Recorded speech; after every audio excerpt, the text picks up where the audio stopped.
BTS doesn't just drop super catchy songs, they're also big fans of this smooth and vibrant drink. Matcha tea, with its bold green color and rich, creamy flavor, is their go-to favorite. But did you know that matcha's journey from farm to cup is incredibly precise? This isn't your typical tea. It's a fine powder made from hand-picked leaves, packed with flavor and health benefits. From shading the plants to locking in that bright green color, to grinding the leaves into a superfine powder, matcha production is a masterclass in tradition and skill. This is how BTS's favorite drink is made and why it's loved all around the world. Let's start in Japan, the home of matcha and its centuries-old tradition. From the misty hills of Shizuoka to the renowned fields of Kyoto, these regions are more than just beautiful. They're the origin of matcha's global fame. Shizuoka's sloping landscapes, fed by the cool breezes of the Abe River, create the perfect environment for growing exceptional tea. With warm days and cool nights, the plants develop complex flavors in Kyoto. But what truly sets matcha apart is not just where it's grown from, it's how. Matcha requires specific cultivators like Samadori, Okumidori, and Yabukita, chosen for their sweetness, bright color, and adaptability to shade. Growing matcha isn't just farming, it's a precise art. Farmers start by prepping nutrient-rich soil and pruning plants into waist-high rows, ensuring easy harvesting and proper growth. 3 weeks before harvest, the magic of matcha truly begins. Farmers carefully cover tea plants with black nets, a traditional process called kabuse, which blocks up to 90% of sunlight. This step isn't just about protection, it triggers a fascinating transformation inside of the plants. Without direct sunlight, the plants produce more chlorophyll, giving matcha its vivid green color, a hallmark of its premium quality. At the same time, the shading boosts levels of L-theanine, an amino acid responsible for matcha's savory umami flavor and its calming effects. Paired with caffeine, L-theanine creates the smooth, focused energy that matcha lovers swear by. Shading also suppresses catechins, the compounds responsible for bitterness. The result? A sweeter, smoother taste that makes matcha stand out among green teas. To perfect the flavors, farmers carefully adjust the shading process, sometimes using double-layer nets for the most premium grades of matcha. But it's not about flavor. Shading also changes the leaf structure, making them softer and thinner. This ensures a finer, smoother powder during the grinding process later on. The difference is visible even before harvest. Shaded leaves are vibrant green, while unshaded ones appear pale and less uniform.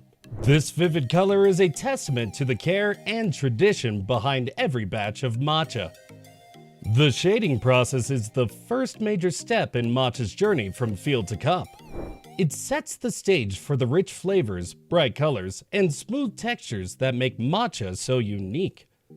By early May, after weeks of shading nets, tea plants are ready for their first flush, the most important harvest of the year. These young tender leaves at the top of the plant are packed with nutrients, sweetness, and vibrant color, making them perfect for a high-quality matcha. For ceremonial-grade matcha, the process is all about precision. Workers handpick the top 2 or 3 leaves from each plant, choosing only the best. This careful selection ensures damaged or older leaves are left behind. Handpicking isn't just tradition, it's how farmers maintain the highest quality. These young leaves are special because they're rich in L-theanine, the compound that gives matcha its savory umami flavor. They're also softer and thinner, making them easier to grind into the fine powder matcha is known for. On larger farms, machines are used to help with harvesting, but they're especially designed to mimic the gentle motion of handpicking. This protects the delicate leaves from damage. Whether by hand or machine, the goal is the same: to pick the best leaves and preserve their flavor. Timing is key. Harvesting happens early in the morning when it's cooler, which helps keep the leaves fresh. Once picked, they're sent straight to the processing facility. any delay could dull their sweetness or make them bitter. In hilly areas like Shizuoka, monorail systems transport the leaves down from the steep fields to the collection points. This keeps the process fast and efficient, ensuring the leaves arrive fresh and are ready for the next step. The first flush is all about perfection. These leaves are used for ceremonial-grade matcha, the best of the best. Later harvests use older leaves, which are turned into culinary-grade matcha. The care and effort that go into the first flush show why it's so highly valued. Right after the leaves are picked, they're rushed to the processing facility. Well, why the hurry? If left too long, the leaves might start to oxidize, turning brown and losing the fresh, grassy flavor matcha is famous for. Instead, steaming stops this process right away. Steaming is quick, but crucial.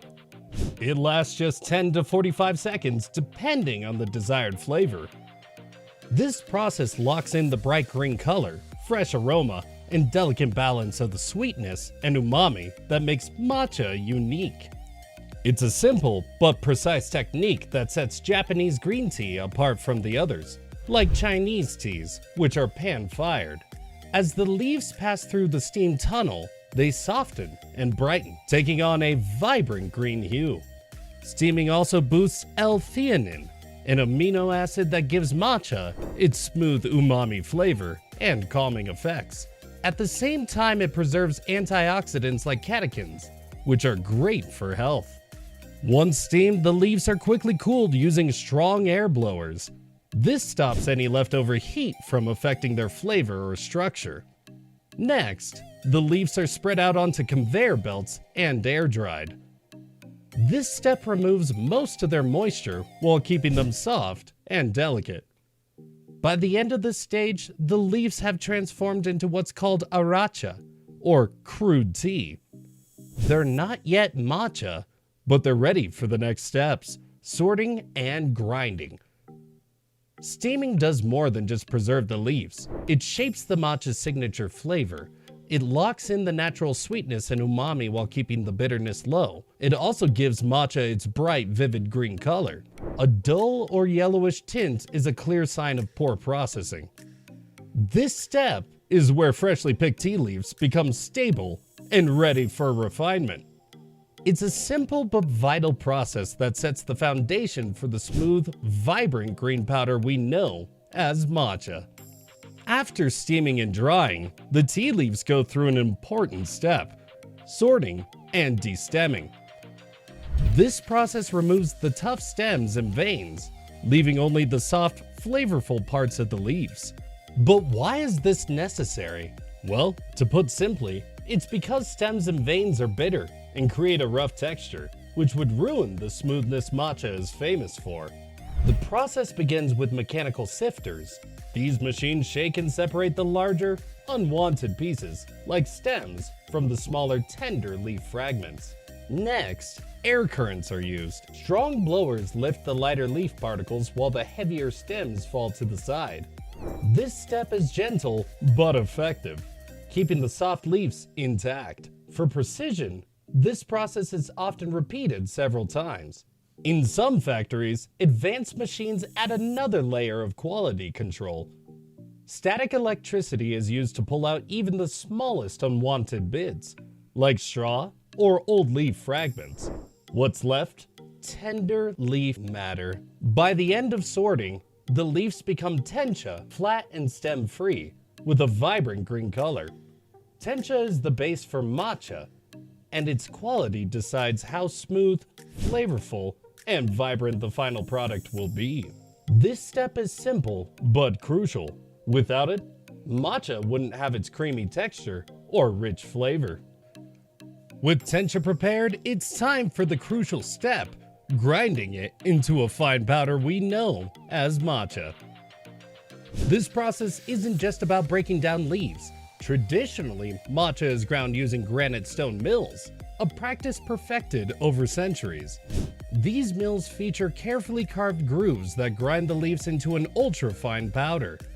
Grinding is done slowly to prevent heat, which alters the flavor and dulls the vibrant green color. Just how slow, you may ask? Well, Producing a single tin of ceremonial-grade matcha, about 30 to 40 grams, can take up to an hour. Modern factories often use advanced grinding machines to handle larger quantities. These machines replicate the cool, gentle grinding process of stone mills, but work more efficiently. Even so, for the highest quality ceremonial matcha, traditional stone mills remain the gold standard because of their precision and ability to preserve flavor. The final product is incredibly fine, with particles smaller than 10 microns, so they dissolve effortlessly in water.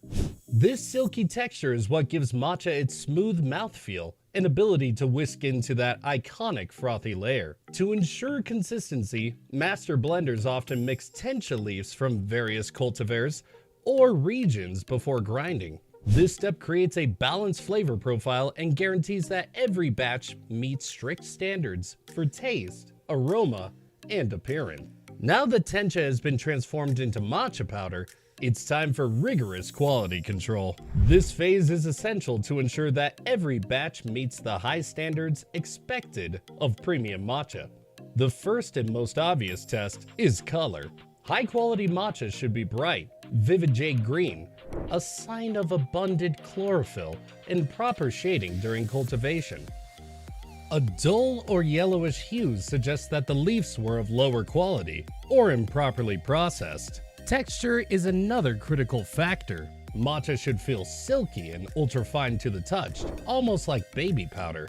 Technicians evaluate the consistency to ensure there are no clumps or coarse particles, as these could affect the final product's smoothness. Taste tests are conducted by experienced tea tasters who assess the flavor for balance. Premium matcha should have a harmonious blend of sweetness, umami, and a slight hint of astringency. Bitterness, if present, should be minimal and not overpowering. Aroma is also evaluated, as it plays a significant role in the overall sensory experience of drinking matcha. The powder should emit a fresh, grassy scent with subtle notes of sweetness. For producers of ceremonial-grade matcha, consistency and quality are non-negotiable. Every tin of matcha must deliver the exact same exceptional experience to the consumers. With quality checks complete, the final step in matcha's journey is packaging. This step isn't just about aesthetics, it's about preserving the freshness, flavor, and vibrant color of the powder until it reaches your cup. Matcha is incredibly sensitive to light, heat, and moisture, all of which can degrade its quality. To protect it, producers seal the powder in airtight containers, often made of aluminum or tin. These materials provide an extra layer of protection against external elements. High-end matcha is typically packaged in small quantities, such as 30 to 40 grams per tin. Why? Well, because matcha is best consumed fresh, ideally within a month or two of opening. Smaller packaging ensures that consumers can enjoy the powder at its peak flavor and aroma.